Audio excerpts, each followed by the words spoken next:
want to offer you something that I don't believe that many people are discussing regarding the nuclear tariffs that Trump just dropped on the globe. Of course, everybody wants access to the world's largest market, so Trump is using this as a lever to try to get reciprocal tariffs that he's attempted to raise ours to, and for other countries to potentially drop them. He's using this as negotiation leverage. Now, what most people aren't going to mention is the fact that one of the things that the previous administrations has left us with, this red hot potato, this bomb that we have in our hands, is the deficit. That's $36 trillion that Elon Musk is going out of his way, incurring great personal costs to himself and to Tesla shareholders in order to fix, is the ballooning deficit that we have to refinance because the previous administration, the Treasury Secretary, Janet Yellen, loaded up by selling short-term bonds.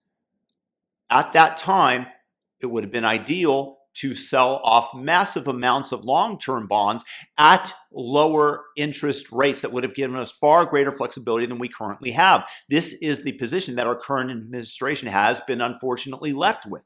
And if you listen to Scott Bessent discuss this on the All In podcast during their interview, he specifically says that they want lower interest rates. So by creating this uncertainty in the market, and with people experiencing uncertainty, the velocity of money is going to drop off. Not as many people are going to be demanding to borrow money for projects. And so what is happening right now is that the interest rate on the 10-year has dropped fairly precipitously from 4.4% to 4.05%. Now that 0.35%, when you're talking about trillions of dollars in financing, makes a huge difference in terms of the debt burden that we are faced with. And my guess is that they wanted to drop even more, and that the tariffs may very well be dropped once we have refinanced our debt. That it's a smokescreen. Look over here, look over here, look over here, like a magician, and he wants you to focus on this hand while the other hand is working. And yes, there is the fact that the administration wants to reshore